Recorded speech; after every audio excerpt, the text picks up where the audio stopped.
बैठे हैं ग्रहण के समय में, और क्योंकि उनको भगवान ने कहा कि मैं द्वापर में ही तुम्हारा कल्याण होगा, अब तक तुम इंतजार करो और यही रहो, क्योंकि नैमिषारण्य में एक ऐसा तीर्थ है जहाँ पर कलयुग की कोई भी प्रवृत्ति प्रवेश नहीं कर सकती, क्योंकि उन ऋषियों को यही डर था कि अगर हमारा कल्याण नहीं हुआ और उससे पहले ही अगर हम 84 फिर से हम चक्र में आ गए, तो चक्र माया के, तो हमारा क्या होगा। उनको ये बहुत भयानक डर बैठा हुआ है।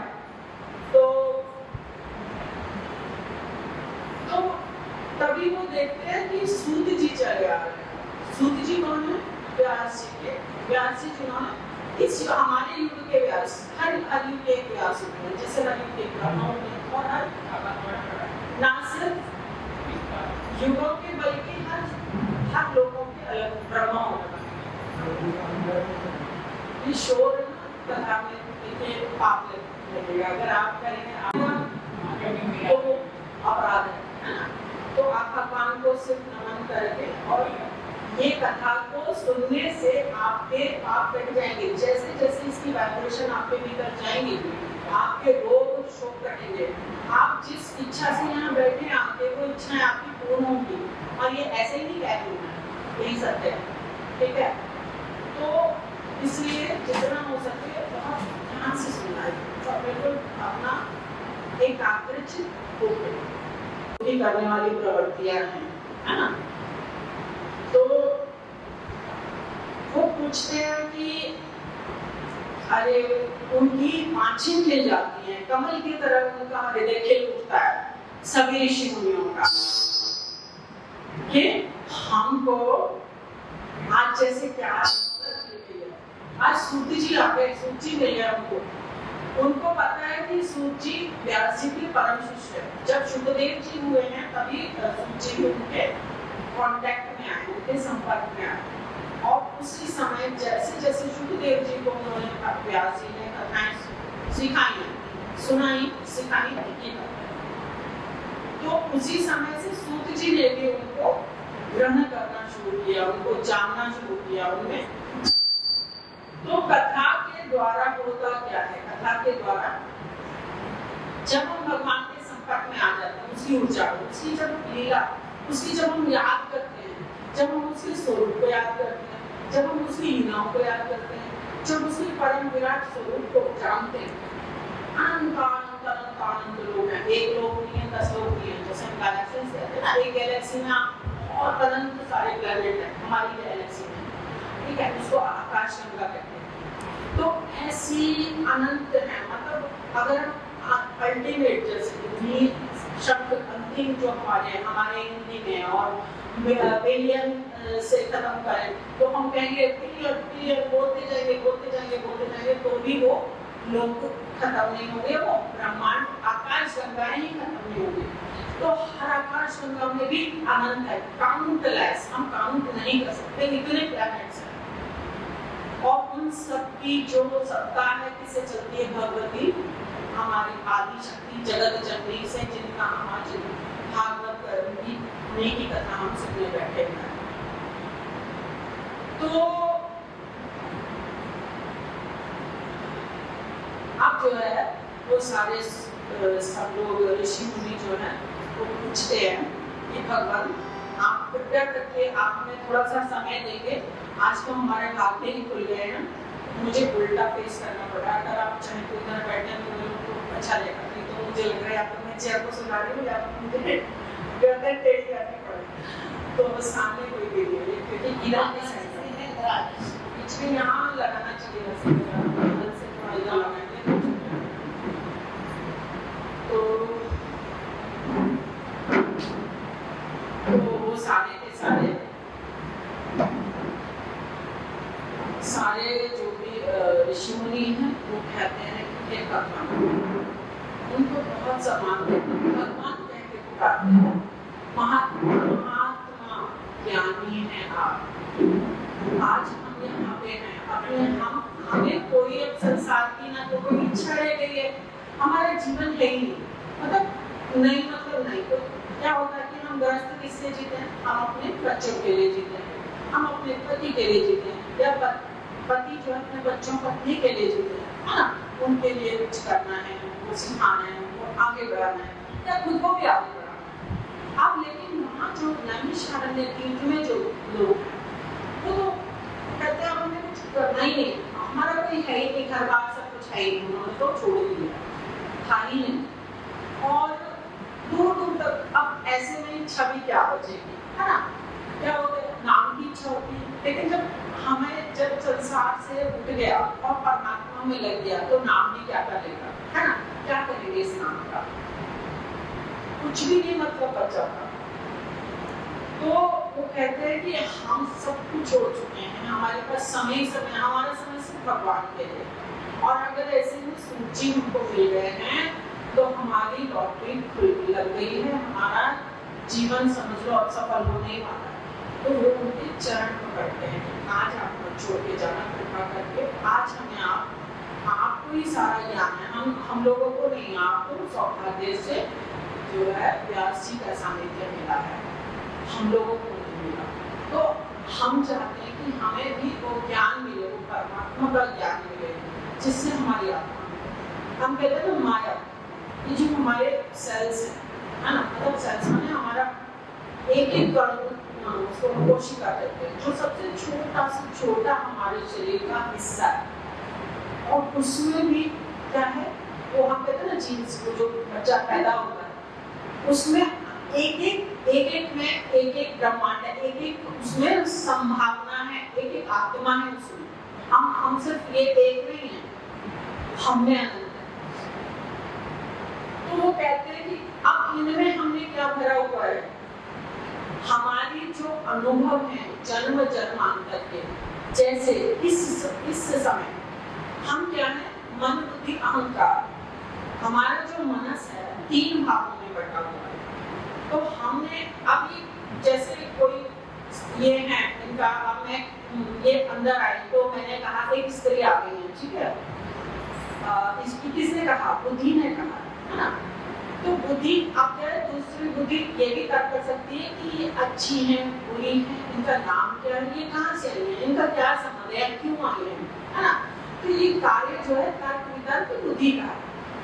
और उसके बाद आता अहंकार, वो तय कर लेता है कि ये बुरा है या अच्छा।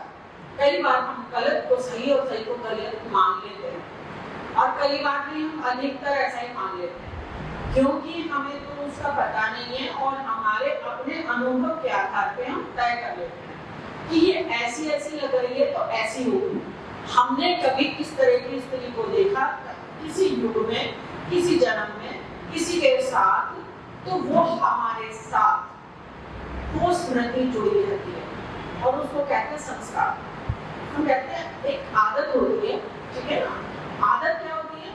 हम कुछ दिन अगर मोबाइल पे हमें फेसबुक पे आने की आदत पड़ गई, तो अब वो चक्र चलता जाएगा, हमें हम जाने या अनजाने हम उस पर जाते ही रहेंगे, है ना? ये आदत होती है।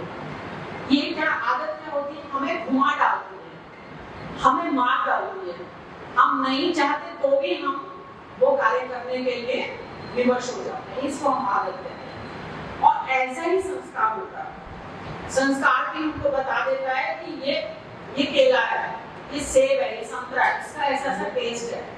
जो जो चीजें हमने जब जब किसी भी युग में हमने अनुभव किए हैं, हम जैसे उसको देखते हैं, हम पहचान लेते हैं फल को या किसी भी चीज को, जिसका हमको नाम भी नहीं पता। कोई नई चीज अगर देखेंगे हम, तो भी हम कहते हैं कि ये चीज है। आदि शक्ति हमारे भीतर है, लेकिन हमने अपने उन संस्कारों के कारण उसी को मैल कहा है। हमने बना ली है बहुत सारी धारणाएं, संस्कार, मैं तो कहूंगी कुसंस्कार, क्योंकि वो हमको भटका देते हैं। हम गलत को सही, सही को गलत मानते जाते हैं जीवन भर, और इस तरह से हमारा जीवन दुखी होता था।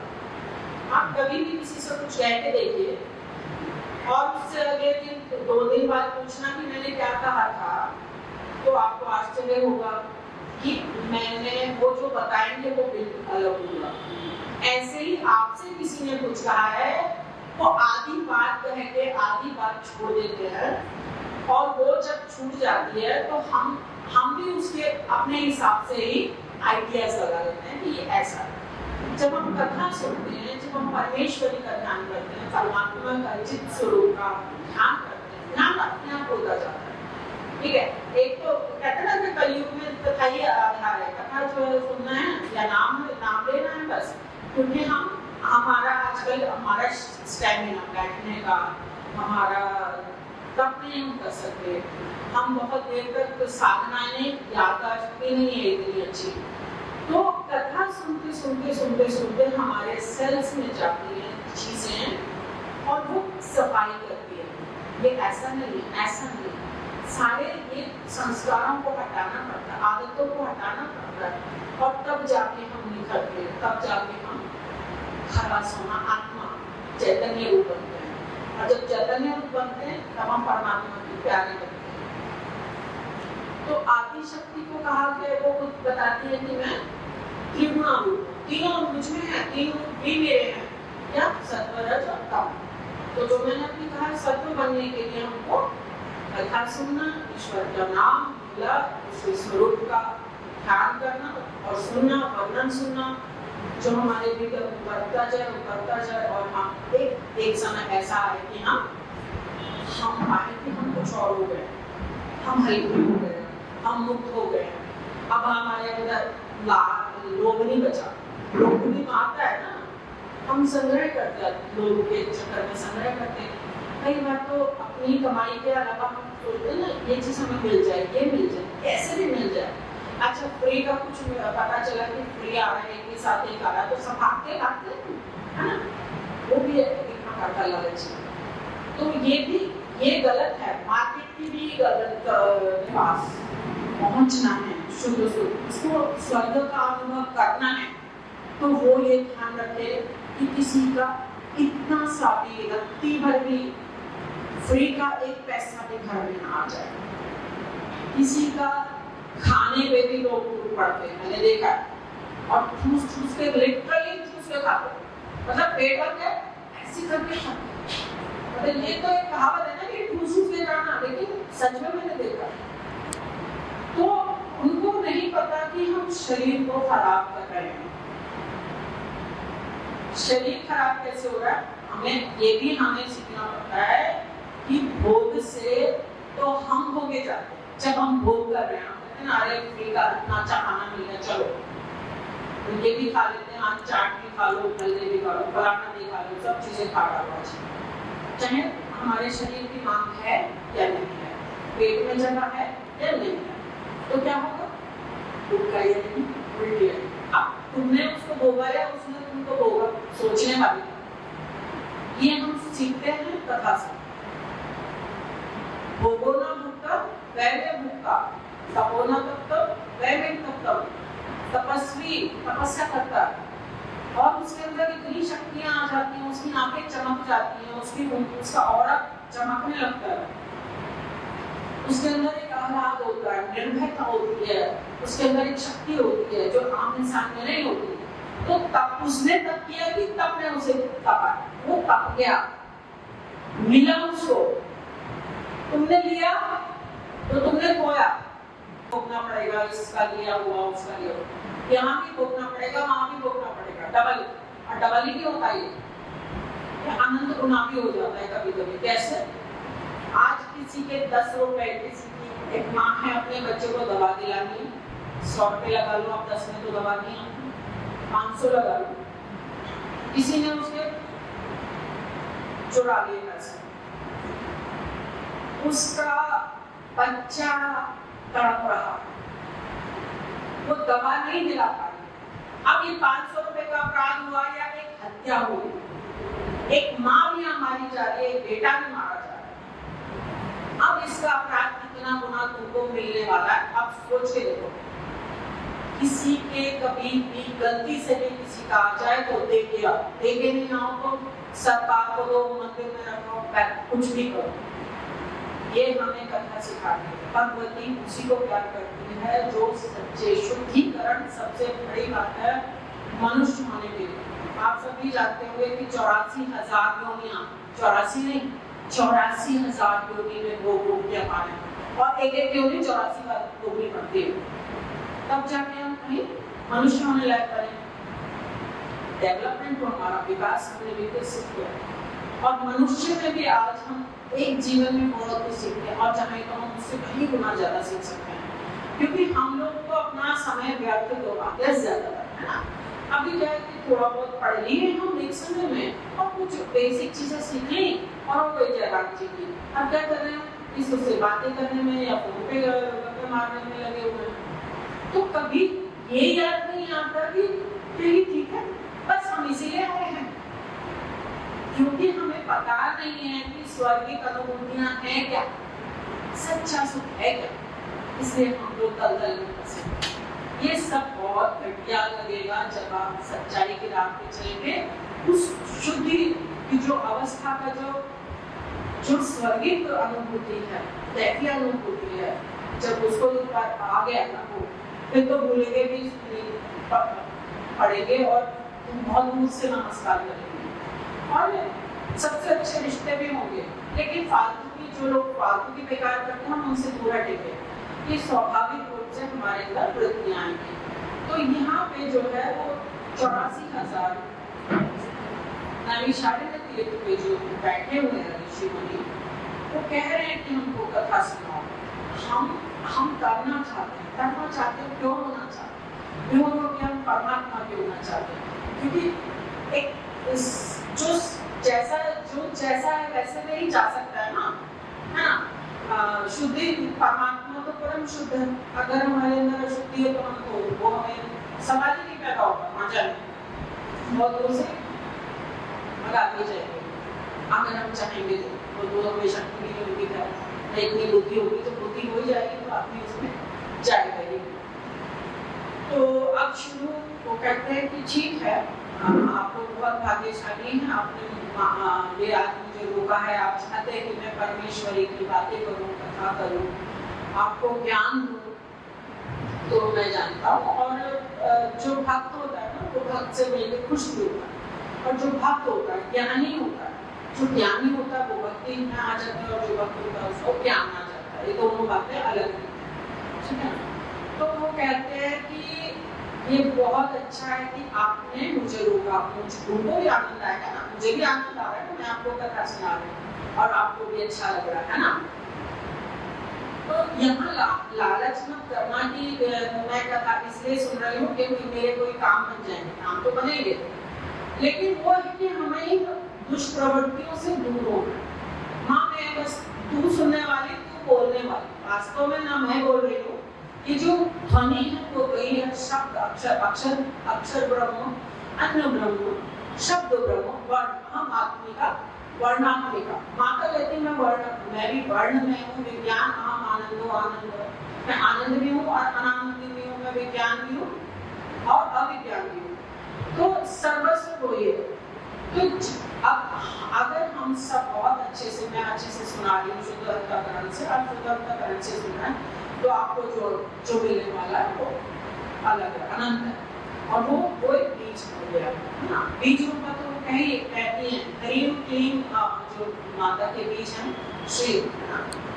तो एंड तो जो ह्रीम है वो माया बीज है, वो खुद बताती है माता जब अपना देवताओं को इंट्रोडक्शन परिचय देती। तो यहाँ पे अब सूती जी जो है वो कहते हैं कि मैं भी धन्य हूँ और आप सब बहुत धन्य हैं। मैं जरूर आपको कथा सुनाऊंगा भगवती की। तो वो शौनक जी जो के वो 84,000 जो बैठे हैं महापुरुषों ने, उनके जो नेता हैं वो कहते हैं कि भगवान आप पहले हमें भगवती माँ का महत्व बताइए कि किसने, और हमने सुना देवताओं ने भी तारण के लिए, अपने उद्धार के लिए माँ की पूजा की है। भगवान कृष्ण ने, भगवान राम ने, भगवान शिव ने, ब्रह्मा ने और विष्णु जी ने, सबने अपने अपने किसी न किसी कार्य को सिद्ध करने के लिए, और देवताओं ने भी राक्षसों को मारने के लिए उनकी आराधना की है। तो आप हमें महात्म्य बताइए कि कब भगवती आदि शक्ति ने